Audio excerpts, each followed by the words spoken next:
कि प्रयागराज में जो प्रबुद्ध सम्मेलन हमारे चल रहे थे उत्तर प्रदेश में, तो ये आखिरी प्रबुद्ध सम्मेलन 3 बार इसकी तिथि जो है वो कैंसिल हुई। अब ये दोबारा से आज 12 तारीख की परमिशन मिली थी। हमने सहारनपुर से प्रबुद्ध सम्मेलन शुरू किए थे। ये अंतिम जो है न्याय की धरती, जहाँ से पूरे प्रदेश को न्याय की उम्मीद रहती, इलाहाबाद में आज खत्म हो गई। और उम्मीद है इस प्रबुद्ध सम्मेलन के जरिए जिस कार्य के लिए हमने शुरू किए थे कि उत्तर प्रदेश के पढ़े लिखे अधिकारी, कर्मचारी, रिटायर्ड जो हैं, जो बौद्धिक समाज है हमारा, वो इस आंदोलन के साथ जुड़ जाए, और इसमें हम काफी हद तक सफल हुए। आज उत्तर प्रदेश में बहुत सारी चिंताएं हैं और देश में भी जिस तरह का माहौल है वो किसी छिपा हुआ नहीं।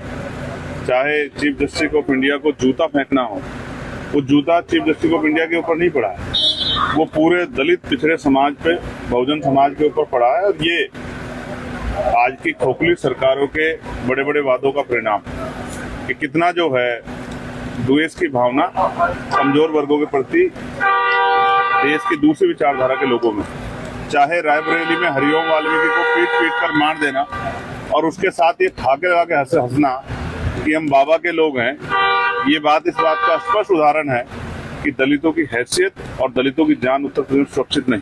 और कल जहां मैं गया था, वाई पूरन सिंह जो एडीजीपी रैंक के अधिकारी थे, उन्होंने सुसाइड किया। क्यों सुसाइड किया? क्योंकि उनको झूठे मुकदमे में फंसा के उनको अपमानित करने का प्रयास किया जा रहा। तो हमारा कोई व्यक्ति सुरक्षित तो है नहीं उत्तर प्रदेश और देश में। तो हमें तो अब ये चिंता हो रही है कि कल कहां से कैसे, कौन सी गोली, कौन सी लाठी, कौन सा जूता हमारे सम्मान के ऊपर पड़ेगा और हमारे लोगों को जो संवैधानिक अधिकार मिले उनको कहां से कुचला जाएगा। ये बहुत चिंता का विषय है। पूरे समाज में डर भय का माहौल है। हम लोग कोशिश कर रहे हैं कि ये माहौल सामान्य हो और आक्रोश भी। हम लोग दबने वाले नहीं, डरने वाले नहीं। हालांकि वो अलग बात है कि हमारे बड़े नेताओं ने ना जाने क्यों अपने आप को कमजोर कर लिया है, सरेंडर कर दिया, लेकिन Azad Samaj party Bhim army surrender नहीं करेगी।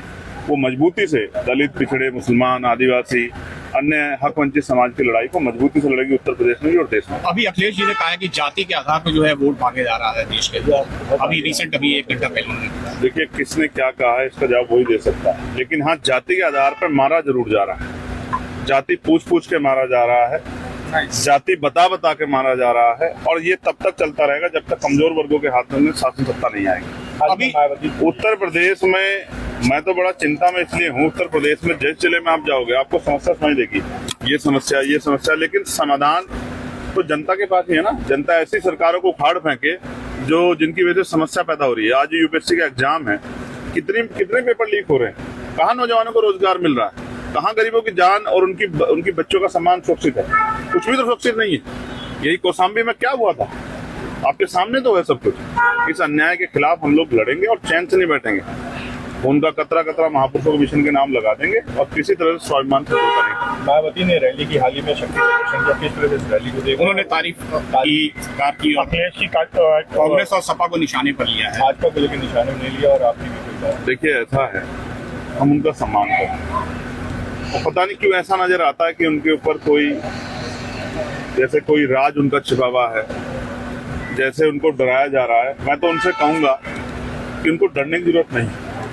समाज में बड़ी आशा उम्मीद थी, और वो आशा उम्मीद जो है, जिस सरकार के नेतृत्व में रायबरेली में हमारे लोगों को पीटा जा रहा, जिस सरकार के नेतृत्व में सीजीआई के ऊपर जूता फेंका जा रहा, जिस सरकार के नेतृत्व में जो है हमारे महापुरुषों का अपमान किया जा रहा है, उस सरकार की तारीफ करना ये कहीं से तर्कसंगत नहीं है। ये बड़ा चिंता का विषय और समाज में इस बात को लेके बड़ी अफरा तफरी है।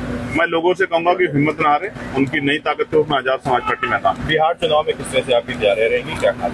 आज प्रबुद्ध सम्मेलन से फ्री हो जाऊं तो बिहार की तैयारियों के बारे में जल्दी बताऊंगा। तेजस्वी यादव ने कहा है हर आदमी को सरकारी नौकरी मिलेगी और 14 नवंबर के बाद बेरोजगार मुक्त हो जाएगा बिहार। कहाँ से देंगे सरकारी नौकरी? ये तो वही बता सकते हैं, लेकिन मिलनी तो चाहिए। सरकारी नौकरी ना मिले तो प्राइवेट रोजगार मिले, प्राइवेट रोजगार नहीं मिल रहा तो लोन मिले उद्योग धंधे लगाने के लिए। बेरोजगारी की हालत बड़ी खराब है। हम उत्तर प्रदेश की ज्यादा चिंता कर रहे हैं। बिहार में तो अभी चुनाव है, बिहार की जनता खुद सोच समझ के फैसले ले लें, लेकिन उत्तर प्रदेश का हाल उससे बुरा है। इस उत्तर प्रदेश को बचाना, इसलिए हम लोग दिन रात मेहनत। एक महिला द्वारा आरोप लगाया जा रहा है लगातार, हाल ही कल परसों भी उन्होंने एक आरोप लगाया, और किस तरह से इन आरोपों को देख रहे हैं? राजनीति करेंगे तो हर तरह के आरोप के लिए तैयार है।